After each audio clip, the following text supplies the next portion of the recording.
Hello guys, welcome to Pakistani real reaction. तो कैसे हैं आप सब? उम्मीद है आप सब बढ़िया होंगे। मेरा नाम है मुदस्सिर। तो गाइस गौरव ठाकुर का वीडियो लेकर आए हैं जिसका टाइटल है हाउ राम मंदिर वाज मेड विद ₹0। मतलब राम मंदिर को बनाने में 1 टका भी नहीं लगा, 1 रुपया भी नहीं लगा। मतलब कैसे फिर बना यार, देखते हैं सारा, पहले जानेंगे। वही तो यार, मैं हैरान हूं सुना यार। लोगों ने, इंडिया के लोगों ने बहुत दान शायद किया, उसी वजह से। तो शायद उस वजह से हो। तो पहले देखेंगे सारे सीन। गौरव ठाकुर भाई का वीडियो है, तो स्टार्ट। राम मंदिर केस इंडिया के इतिहास का दूसरा सबसे लॉन्गेस्ट चलने वाला केस, जो केस पिछले 500 सालों से चल रहा है। क्या आप जानते हो, पिछले सिर्फ 40 दिनों में यह केस सॉल्व हो गया कुछ एविडेंसेस के बेसिस पर। आखिर कौन से एविडेंसेस थे वो, जिन्हें कोर्ट में जैसे ही प्रेजेंट किया गया, सिर्फ 40 दिनों के अंदर यह ऐतिहासिक और कंट्रोवर्शियल केस हमेशा के लिए सॉल्व हो गया। और वो भी सुप्रीम कोर्ट ने बकायदा अपने फर्स्ट हियरिंग में एग्जैक्टली 14 अक्टूबर 2019 की डेट देकर कहा था कि हम इस दिन इस केस को फाइनली कंक्लूड कर देंगे। वेल, इसके पीछे के रीजंस काफी इंटरेस्टिंग है। सिर्फ 2 स्ट्रॉन्ग एविडेंसेस की वजह से ये हो पाया। And mind you, in evidences में ऐसे भी सबूत शामिल है जिसमें खुद मुगल्स और ब्रिटिशर्स ने तक ये ओपनली एक्सेप्ट किया है कि यस, वहां पर हिस्टोरिकली राम मंदिर मौजूद था। सो फाइनली इन एविडेंसेस की वजह से राम मंदिर तो बन गया, लेकिन इस पर ऑपोजिशन और कई मीडिया रिपोर्ट्स का यह भी मानना है कि देश के पैसों की टोटल बर्बादी है। इनफैक्ट बिहार के डिप्यूटी सीएम तेजस्वी यादव जी ने तो मंदिर को वेस्ट ऑफ मनी प्रूव करते हुए कहा कि भूख लगने पर, बीमार होने पर आदमी कहां जाएगा? मंदिर में। उल्टा मंदिर में तो दान देना पड़ता है। भूख लगेगा तो मंदिर जाइएगा, वहां तो दान ही देना पड़ता है। बेसिकली इनका कहना है कि गवर्नमेंट ने मंदिर बनाने में पैसे बर्बाद कर दिए। लेकिन do you know, interesting fact तो यह है कि इस मंदिर बनाने में सरकार की जेब से 1 रुपया भी खर्च नहीं हुआ है। अब आप बोलोगे तो फिर डोनेशन के पैसों से बना होगा। नहीं, डोनेशन का भी 1 रुपया यहां पर खर्च नहीं हुआ। तो आखिर राम मंदिर बना कैसे? वेल, राम मंदिर ट्रस्ट ने ना एक सिंपल बट एकदम इफेक्टिव स्ट्रैटेजी यूज की, जिसे आगे मैं डिस्कस करूंगा, और इसीलिए वीडियो को एंड तक देखना, क्योंकि ये सब समझने के लिए हमें कहानी को एकदम शुरुआत से शुरू करना है। इस पूरे 500 साल के लीगल जर्नी को मैं आपको सिर्फ 5 मिनट में सिंप्लीफाई करके समझा दूंगा। एंड आई एम श्योर कि इस वीडियो के देखने के बाद आपको राम मंदिर केस स्टार्ट टू एंड समझ आ चुका होगा। सो इस केस की प्रॉपर क्लैरिटी के लिए ना, मैंने इस पूरे राम मंदिर जन्मभूमि कोर्ट केस को 3 मेजर टाइमलाइंस में डिवाइड किया। सो शुरुआत करते हैं पहले टाइमलाइन से, जो है 1528 से 1947। सो साल 1528 में मुगल बादशाह बाबर ने अपने कमांडर मीर बाकी को यह ऑर्डर दिया कि वो अयोध्या में मौजूद राम मंदिर को तोड़कर वहां पर मस्जिद बनाए, और उसी राम मंदिर को तुड़वाकर जो मस्जिद बनी थी उसे बाबरी मस्जिद नाम दे दिया गया। बट कई लिटरेरी सोर्सेस के हिसाब से वहां के लोकल्स बाबरी मस्जिद के बाहर उस सेम जगह पर, जिसे राम चबूतरा कहते हैं, वहां पर राम भगवान की पूजा फिर भी किया करते थे। इसी को लेकर वहां पर कई छोटे मोटे रायट्स हिस्टोरिकली होते आए हैं, क्योंकि ऑफ कोर्स एक ही जगह पर दोनों रिलीजियंस पूजा कर रहे हैं। बट 1853 से 1859 के बीच इन 6 सालों में ये रायट्स काफी ज्यादा वायलेंट होने लग गए थे। इतने वायलेंट कि इतने सालों से इस इशू को इग्नोर कर रही ब्रिटिश गवर्नमेंट को भी इसमें खुद इंटरवीन करना पड़ा। सो ब्रिटिश सरकार ने सबसे पहले बाबरी राम मंदिर एरिया को अपने कंट्रोल में लिया। फिर दोनों पार्टीज में एक पीस एग्रीमेंट साइन करवाया। उन्होंने मंदिर एरिया को 2 हिस्सों में डिवाइड किया। पहला बाबरी मस्जिद वाला हिस्सा मुस्लिम्स को सौंपा गया, और दूसरा सीता रसोई और राम चबूतरे वाला हिस्सा हिंदूस को दे दिया गया, जहां पर हिंदूस ऑलरेडी पूजा भी किया करते थे। और दोनों साइड्स के बीच में उन्होंने फेंसिंग करवा दी। अब इस सेटलमेंट से भी लोग खुश नहीं थे, स्पेशली हिंदूस, क्योंकि उनके हिसाब से अगर ऐसा ही था तो इसका मतलब तो यह हो जाएगा कि हिंदूस को एक खुले मैदान में भगवान की पूजा करनी पड़ेगी। लेकिन ये पॉसिबल नहीं है, और इसीलिए हिंदूस के पर्सपेक्टिव से ये पीस एग्रीमेंट की जगह पर एक कॉम्प्रोमाइज ज्यादा था, और इसीलिए वहां पर फिर भी कॉन्फ्लिक्ट्स होते रहे। इनफैक्ट कुछ छोटे मोटे लीगल केसेस भी वहां पर लड़े गए। लेकिन देश के आजादी के बाद इस कॉन्फ्लिक्ट में एक बड़ा टर्निंग पॉइंट आया। 23 दिसंबर 1949 को कुछ लोगों ने बाबरी मस्जिद के बीचों बीच राम भगवान की मूर्ति स्थापित कर दी, और अगले ही दिन से लोगों ने वहां पर पूजा करना भी शुरू कर दिया। इससे दोनों पार्टीज के बीच में वापस से एक मेजर कॉन्फ्लिक्ट शुरू हो गया। अब यह कॉन्फ्लिक्ट इतना वायलेंट था कि मजबूरन यूपी गवर्नमेंट को उस साइट को ही कंप्लीटली सील करना पड़ गया, और उसके बाद से राम जन्मभूमि में एंट्री सभी के लिए एकदम बैन हो गई। अब ये बैन दिसंबर 1949 में लगा ही था कि इसके 12 दिनों बाद यानी कि 5 जनवरी 1950 में महंत रामचंद्र दास जी ने फैजाबाद कोर्ट में यह अपील करते हुए केस फाइल किया कि उनका राइट टू वर्शिप, ये फंडामेंटल राइट वायलेट हो रहा है। अब ये केस कोर्ट में चल ही रहा था कि फिर 1959 में निर्मोही अखाड़ा, जो कि हिंदू साधुस का एक नेशनल ऑर्गेनाइजेशन है, उन्होंने भी ये कहते हुए केस फाइल कर दिया कि अयोध्या की लैंड का पोजेशन उनको पूजा करने के लिए मिलना चाहिए। और फिर 1961 में उसे काउंटर करने के लिए मुस्लिम साइड से भी सुन्नी वक्फ बोर्ड ने एक कोर्ट केस फाइल कर दिया। उनका दावा यह था कि उन्हें यह लैंड मिल जाना चाहिए क्योंकि इस पूरे लैंड पर एक मस्जिद था, तो वक्फ बोर्ड ही उस लैंड के ओरिजिनल ओनर्स हुए। ऑल इन ऑल इस मुद्दे को लेकर छोटे मोटे केसेस तो चल ही रहे थे, लेकिन मेजरली कोर्ट में अब 2 हिंदू पक्ष थे और एक मुस्लिम पक्ष, और दोनों साइड्स वहां पर अपने धार्मिक स्थल बनाना चाहते थे। और फिर इसी मतभेद में सालों बीत गए, कोर्ट में लड़ाई चलती रही, लेकिन कोई भी निर्णय नहीं हो पाया। बट 1985 में इस केस में एंट्री हुई एक पावरफुल ऑर्गेनाइजेशन विश्व हिंदू परिषद की। इन्होंने भी राम मंदिर के लिए फैजाबाद कोर्ट में केस फाइल किया, जिसके बाद फैजाबाद कोर्ट ने राम मंदिर से जुड़े सारे केसेस को एक साथ क्लब करके एक जॉइंट वर्डिक्ट इशू किया, जिसके तहत 1986 में कोर्ट ने हिंदूज को उसी जगह पर वर्शिप करने की परमिशन दे दी। अब कोर्ट के इस वर्डिक्ट से नेचुरली दूसरी साइड नाराज हो गई और इस पर रिएक्ट करते हुए उन्होंने ग्रुप बाबरी एक्शन कमेटी बनाया। इस ग्रुप ने कोर्ट के इस डिसीजन को चैलेंज किया और फिर से एक कोर्ट केस फाइल किया। फिर इसी नए कोर्ट केस के रिटेलिएशन में 1989 में एक और एक हिंदू ऑर्गेनाइजेशन राम लल्ला विराजमान ने भी केस फाइल किया। सो अब तक हिंदू साइड में 4 मेन पिटिशनर्स थे और मुस्लिम साइड में 2 मेन पिटिशनर्स, और यहां तक ये बैटल इंटेंसली कोर्ट में चल ही रहा था। बट 1990 की शुरुआत में ये बैटल कोर्ट से निकलकर अनफॉर्चुनेटली रास्तों पर आ गया। सो हुआ कुछ 1990 में एक बड़े लीडर LK अडवाणी जी ने गुजरात के सोमनाथ से अयोध्या तक एक रथ यात्रा निकाली। इस यात्रा में देश भर से लाखों की संख्या में लोग जुड़ रहे थे। अब ये रथ यात्रा अयोध्या पहुंचती उसके पहले ही वहां की सिचुएशन काफी टेंस हो गई, और इसी सिचुएशन को देखते हुए 1991 में यूपी गवर्नमेंट ने इस पूरे राम जन्मभूमि लैंड का कंट्रोल अपने हाथों में ले लिया और एरिया सील करवा दिया। सो यस, एक बार फिर से दूसरी बार इतिहास में बाबरी राम जन्मभूमि लैंड को सील करके वहां पर एंट्री बैन कर दिया गया। बट इस बार इसका इंपैक्ट काफी खतरनाक होने वाला है।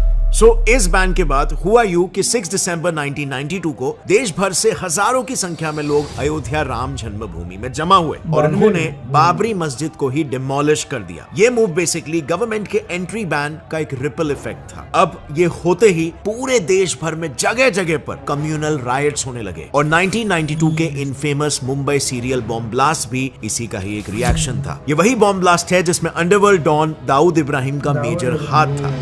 इसके बाद भी ये मुद्दा शांत नहीं हुआ। आने वाले सालों तक ऐसे कई राइट्स पूरे देश भर में चलते रहे, जिसमें 2002 के इनफेमस गोधरा राइट सबसे मेजर थे। अब बाबरी के डेमोलिशन के बाद देश की रूलिंग और ऑपोजिशन पार्टीज ने दोनों साइड्स के बीच मीडिएशन करने की भी कोशिश की, बट किसी भी साइड ने कॉम्प्रोमाइज नहीं करना चाहा और वो सभी कोशिशें नाकामयाब रही। इसी दौरान यानी कि साल 2002 में फैजाबाद कोर्ट से राम जन्मभूमि केस को इलाहाबाद हाई कोर्ट में ट्रांसफर कर दिया गया। इलाहाबाद हाई कोर्ट के 3 बेंच जजेस ने आर्कियोलॉजिकल सर्वे ऑफ इंडिया को साइट को सर्वे करने के ऑर्डर दिए और उन्हें ये बात पता लगाने के लिए कहा कि क्या वहां पर वाकई में मंदिर था या फिर नहीं। अब कुछ सालों के इन्वेस्टिगेशन के बाद ASI का सर्वे पूरा हुआ और उन्होंने अपनी रिपोर्ट हाई कोर्ट को सौंप दी। इसी ASI रिपोर्ट को साल 2010 में इलाहाबाद हाई कोर्ट ने रेफर करते हुए एक प्रोमिनेंट वर्डिक्ट दिया। कोर्ट ने कहा कि ASI के हिसाब से जो उन्हें वहां पर एविडेंसेस मिले हैं, उससे ये निर्णय लिया जा सकता है कि उस जमीन पर वाकई में पहले राम मंदिर मौजूद था। लेकिन ये मुद्दा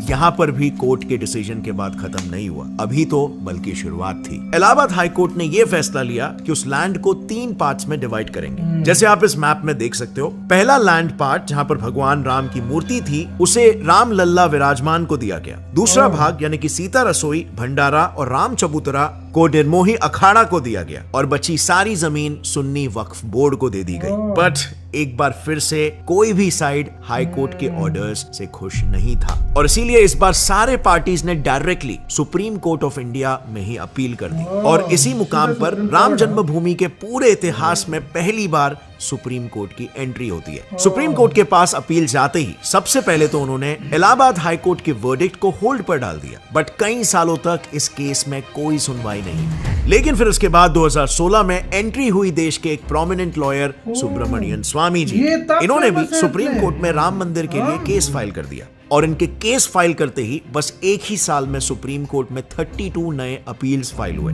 इस प्रेशर की वजह से सुप्रीम कोर्ट ने कहा कि राम जन्मभूमि केस पर डेफिनेटली 2019 से सुनवाई शुरू होगी और एक ही साल बाद फाइनली वो दिन आ गया। 8 जनवरी 2019 को सुप्रीम कोर्ट ने इस केस की सुनवाई के लिए 5 जजेस की बेंच को अपॉइंट किया। ये जजमेंट हिस्टोरिक होने वाला था क्योंकि ना सिर्फ एक 500 साल पुरानी केस सॉल्व होने वाली थी, बट सुप्रीम कोर्ट ने इस केस को सॉल्व करने के लिए एक unique strategy moulding relief principle का इस्तेमाल किया। मोल्डिंग रिलीफ में बेसिकली कोर्ट्स दोनों पार्टीज से पूछती है कि उन्हें एग्जैक्टली क्या मिलने पर वो मानेंगे कि हाँ उन्हें जस्टिस मिला। इस केस में भी सेम हुआ। सुप्रीम कोर्ट ने दोनों साइड्स को पूछा कि क्या मिलने पर वो इस मुद्दे को यहीं पर खत्म कर देंगे। इस पे दोनों साइड्स ने अपने अपने डिमांड सबमिट किए, जिसके बाद सुप्रीम कोर्ट ने यह कह दिया कि वो अब से ठीक 40 दिनों में यानी कि 14 अक्टूबर को इस 500 सालों से चल रहे केस का फाइनल वर्डिक्ट दे देंगे। अब आई नो आप सोच रहे होंगे कि आखिर वो ऐसे कौन से प्रूफ्स थे जिनकी वजह से ये 500 साल पुराना केस सिर्फ 40 दिनों में ही खत्म हो गया। वेल, ये प्रूफ्स अपेरेंटली इतने स्ट्रॉन्ग थे कि जजेस को भी अपना जजमेंट राम मंदिर के फेवर में ही देना पड़ा। अब इन प्रूफ्स को अच्छे से समझने के लिए ना हमने सुप्रीम कोर्ट के 1045 पेजेस वाले अयोध्या वर्डिक्ट का कंप्लीट डीप एनालिसिस किया, जिसके बाद हमें यह पता चला कि अयोध्या केस जीतने में एएसआई द्वारा प्रोड्यूस किए हुए एविडेंसेस का मेजर रोल था। सो एएसआई ने टोटल 533 एविडेंसेस सुप्रीम कोर्ट के सामने प्रेजेंट किए थे। अब हर एक पीस ऑफ एविडेंस को तो इस वीडियो में एक्सप्लेन करना पॉसिबल नहीं है, बट एग्जैक्टली वो मेन कौन से एविडेंसेस थे जिनके वजह से आज अयोध्या में राम मंदिर बना, ये आपको इजीली समझाने के लिए हम उन सारे एविडेंसेस को 2 ब्रॉडर कैटेगरीज में डिवाइड करेंगे। फर्स्ट कैटेगरी एक्सकेवेशन और सेकेंड कैटेगरी लिटरेरी सोर्सेस। अब सबसे पहले बात करते हैं एक्सकेवेशन की, जिसके 5 मेजर प्रूफ्स को सुप्रीम कोर्ट ने अयोध्या वर्डिक्ट के लिए प्रोमिनेंटली कंसिडर किया। Proof number 1, Vishnu Hari inscription. यह है विष्णु हरि इंस्क्रिप्शन स्टोन जो एएसआई को बाबरी मस्जिद के निचले ढांचे से मिला था। इस इंस्क्रिप्शन स्टोन में टोटल 20 लाइंस में हिंदू वर्सेस लिखे हुए थे। जब एएसआई ने इसकी रीडिंग की तो इस इंस्क्रिप्शन के 19th लाइन में ये क्लियरली मेंशन था कि ये मंदिर है उस राजा का जिसने 10 सिर वाले राक्षस को मारा था। अब आई नो ये किसी को एक्सप्लेन करने की जरूरत नहीं है कि वो 10 सिरों वाला राक्षस कौन था और उसे मारने वाला राजा कौन था, और इसीलिए सुप्रीम कोर्ट ने इस प्रूफ को प्रोमिनेंटली कंसिडर किया। Proof number 2, Hindu bell in a mosque. ये देखो, ये बेल मॉस्क के पिलर में बंधी हुई थी। Shocking right? ये उतना ही शॉकिंग था सुप्रीम कोर्ट के लिए भी। जब एएसआई ने जजेस को यह बताया कि इस्लाम में आरती और उसमें यूज होने वाले बेल का कोई कॉन्सेप्ट ही नहीं है, जबकि हिंदुइज्म में बेल काफी इंपॉर्टेंस रखता है और मोस्टली आपको हर मंदिर में दिखने मिल जाएगा, तो इस प्रूफ को भी सुप्रीम कोर्ट को कंसिडर करना पड़ा। प्रूफ नंबर 3, पिलर्स विद कलश स्कल्पचर। अब अगला प्रूफ कुछ ऐसा दिखने वाला कलश है जो बाबरी के पिलर्स में बनाया हुआ था, और पूरे मस्जिद में ऐसे इन टोटल 12 पिलर्स थे जहां पर हिंदू देवी देवताओं के डिजाइन्स और उनसे रिलेटेड स्कल्पचर्स मिले, जिनका डायरेक्ट लिंक 11th सेंचुरी से 12th सेंचुरी के राम जन्मभूमि मंदिर से था। प्रूफ नंबर 4, मस्जिद डोम हैड लोटस। सिर्फ पिलर ही नहीं, बाबरी मस्जिद के मेन डोम के सेंटर में भी कुछ ऐसा दिखने वाला लोटस बना हुआ था। अगेन ये आप जानते होंगे कि लोटस हिंदुइज्म में स्पिरिचुअल एनलाइटनमेंट से जोड़ा जाता है। इवन गॉडेस लक्ष्मी भी लोटस पर ही वास करती है और भगवान विष्णु भी लोटस पर ही विश्राम करते हैं। 5वां और एक ऐसा प्रूफ जिसको कोई भी आम इंसान आसानी से देखकर बता सकता था, वो है ये बाबरी मस्जिद का मेन गेट, जिसके आर्क्स पर क्लियरली श्री राम जन्मभूमि मंदिर लिखा हुआ था। सो ये सब तो सुप्रीम कोर्ट के सामने रखे हुए आर्कियोलॉजिकल एविडेंसेस थे जो खुदाई या डेमोलिशन के बाद एएसआई को मिले थे। बट अब बात करते हैं लिटरेरी सोर्सेस की, जिसके proofs mostly non Hindu sources से लिए गए थे। इनफैक्ट सुप्रीम कोर्ट ने खुद मुगल्स और ब्रिटिशर्स के ही स्क्रिप्चर्स को यहां पर कंसिडर करके डिसीजन लिया। So starting with proof number 1, Guru Nanak ji की बायोग्राफी जन्म साखी। इसमें गुरु नानक जी अपने डिसाइपल मर्दाना को बताते बताते हैं कि जब साल 1500 में वो अयोध्या आए थे, तब उन्होंने अयोध्या की सरयू नदी में नहाकर राम जन्मभूमि मंदिर में दर्शन किया। प्रूफ नंबर 2, तुलसीदास जी की बुक तुलसी दोह शतक। तुलसीदास जी इसमें बताते हैं कि साल 1528 के गर्मी के मौसम में कुछ बाहर से आए फॉरेन इन्वेडर्स ने अयोध्या के राम जन्मभूमि मंदिर को तोड़कर वहां पर मस्जिद बनाया, और इसी दौरान इन्वेडर्स ने वहां के कई हिंदूस को जान से मार डाला, which again proved कि वहां पर मंदिर था। Proof number 3, foreign travelogue. Court में सिर्फ इंडियन लिटरेरी प्रूफ्स को ही कंसिडर नहीं किया गया। सुप्रीम कोर्ट ने विलियम फिंच और टिफिन थैलर जैसे फॉरेन ट्रैवलर्स के ट्रैवल लॉग्स, यानी कि जैसे आज घूमते समय लोग ट्रैवल व्लॉग्स रिकॉर्ड करते हैं, वैसे ही पहले के ट्रैवलर्स अपने ट्रैवलिंग के दौरान अपने ऑब्जर्वेशंस को बुक में लिखा करते थे। इन्हीं ट्रैवलर्स में से एक थे ब्रिटिश ट्रैवलर विलियम फिंच, जिन्होंने अपनी book early travels in India 1583 से 1619 के बीच में लिखी है। और जब वो 1608 में अपने अयोध्या विजिट के लिए गए तो उन्होंने ये मेंशन किया कि वो एक रामकोट नाम की जगह पर गए, और तब उन्होंने देखा कि वहां पर रामचंद्र का कैसल यानी कि महल हुआ करता था, जिसके कुछ अवशेष अभी भी बचे थे। विलियम फिंच भी ये मेंशन करते हैं कि आज भी कुछ ब्राह्मण्स वहां पर परिक्रमा करते हैं, और सेम कुछ इसी टाइप का मेंशन एक ऑस्ट्रियन ट्रैवलर टाइफिन थैलर ने भी अपने ट्रैवलॉग में किया है कि मुगल्स ने सरयू रिवर बैंक पे सिचुएटेड मंदिर को तोड़ा था, जहां अभी भी हिंदूस द्वारा पूजा पाठ किया जाता है। Proof number 4, British government official document. British rule के टाइम एएसआई के first director general Alexander Cunningham ने अवध प्रोविंस के ऑफिशियल डॉक्यूमेंट में कहा है कि अयोध्या में जन्म स्थान वाले जगह पर एक बड़ा मंदिर हुआ करता था, जिसके कॉलम्स को यूज करके बाबरी मॉस्क बनाया गया। इवन साल 1886 में फैजाबाद डिस्ट्रिक्ट के जज कर्नल जेईए शैमियर के पास एक केस आया, जिसमें महंत रघुबीर दास जी ने उनसे ऑलरेडी पूजा हो रहे जगह पर मंदिर बनवाने की रिक्वेस्ट की। इस रिक्वेस्ट पर जज शैमियर ने खुद पर्सनली वहां पर कर जांच की, जिस जांच के ऊपर उन्होंने ऑफिशियली लिखा भी है कि अनफॉर्चुनेटली मस्जिद हिंदूस के सेक्रेट जगह पर बनाया गया है। अब बात करते हैं प्रूफ नंबर 5 की, मुगल बादशाह औरंगजेब की ग्रैंड डॉटर के द्वारा लिखा गया लेटर। साल 1707 में औरंगजेब की ग्रैंड डॉटर ने मुस्लिम राजाओं को ऑर्डर दिया कि वो हिंदूस के ऊपर एग्रेसिवली जिजिया यानी रिलीजियस टैक्स अप्लाई करें और उनकी मूर्ति पूजाओं को रोके, कुछ उस तरह से जैसे मुगल राजाओं ने 3 मेजर मंदिर जैसे अयोध्या का राम मंदिर, काशी का विश्वनाथ मंदिर और मथुरा के कृष्ण मंदिर को तोड़ा था। इस लेटर के रिकॉर्ड सुप्रीम कोर्ट को मुगल एरा के इस्लामिक राइटर नसीर बहादुर की बुक सहीफा ए जहाल में मिला। इस तरह के total 533 evidences proofs supreme court को दिए गए, जिसे कंसिडर करते हुए at the end supreme court ने वहां पर मंदिर बनाने के फेवर में डिसीजन दिया। इवन एट प्रेजेंट भी मंदिर बनाते टाइम जब फाउंडेशन के लिए खुदाई की जा रही थी तो ऐसे टाइप के ढेरों आर्कियोलॉजिकल स्कल्पचर्स मिले हैं जो हिंदुइज्म से रिलेटेड है। इनको अब सरकार अयोध्या में बनने वाले म्यूजियम में रखने वाली है। अब यू नो व्हाट फ्रेंड्स, ये 500 साल पुराना केस क्लोज ही हुआ था कि एक नई कंट्रोवर्सी आ गई। जो एट प्रेजेंट राम मंदिर बन रहा है, इसको अब रूलिंग पार्टी के ऑपोजिशन वाले वेस्ट ऑफ मनी बता रहे हैं। भूख लगेगा तो मंदिर जाइएगा। लेकिन यहाँ पर एक इंटरेस्टिंग पॉइंट है जो शायद वो मिस कर रहे हैं कि इस मंदिर को बनाने के पैसे ना तो लोगों से आए और ना ही सरकार से। तो अब सवाल आता है कि फिर ये मंदिर बना किसके पैसे से? Well, prominent Hindi news outlet Amar Ujala में पब्लिश्ड एक रिपोर्ट के हिसाब से राम मंदिर बनाने का टोटल एस्टिमेटेड कॉस्ट पहले 900 करोड़ रखा गया था, बट लोगों के थ्रू 3600 करोड़ से भी ज्यादा का डोनेशन आ गया, जिसकी वजह से श्री राम जन्मभूमि ट्रस्ट ने अपने पैसे बड़े ही smartly 3 banks, State Bank of India, Punjab National Bank और बैंक ऑफ बड़ौदा में इन्वेस्टमेंट के लिए रख दिया। और फिर इन्हीं बैंक्स में रखे गए पैसों से जो इंटरेस्ट आया, उसी ब्याज से ये पूरा मंदिर बना हुआ है। और इसी वजह से ना यहाँ पर सरकार के पैसे यूज हुए हैं और ना ही डोनेशन के पैसे। बट आज जो भी ऑपोजिशन लीडर्स इसे वेस्ट ऑफ मनी बता रहे हैं, असल में इस मंदिर से देश की इकोनॉमी में एक अच्छा खासा पैसा आने वाला है और आना शुरू भी हो चुका है। राम मंदिर की वजह से अयोध्या में आज 5 स्टार होटल्स जैसे ताज, रैडिसन, आईटीसी ओपन हो रहे हैं। Confederation of all Indian traders का एस्टिमेट है कि राम मंदिर के वजह से अयोध्या में 1 लाख करोड़ का बिजनेस जनरेट होने वाला है, एक इकोसिस्टम क्रिएट होगा।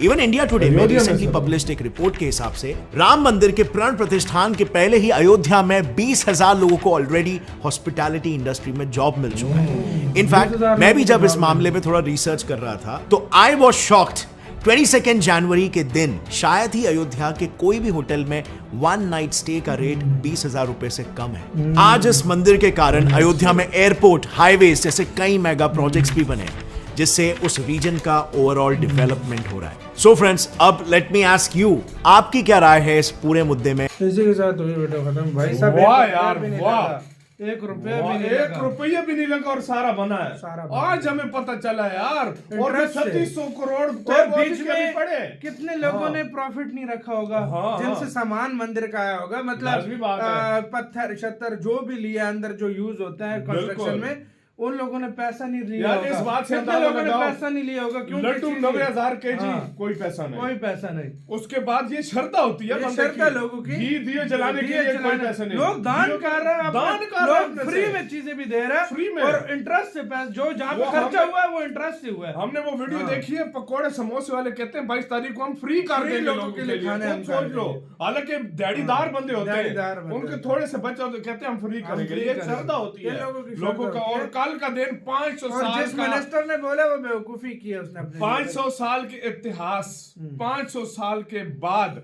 जो है ना कल वो दिन पूरा बहुत होगा। बड़ा स्ट्रगल हुआ है। बहुत बड़ा स्ट्रगल हुआ है, बहुत बड़ा यार। अभी वाकई पूरी में। स्टोरी यार भाई, बाबर ने पैसे बचाने के चक्कर में पिलर भी वही यूज किए।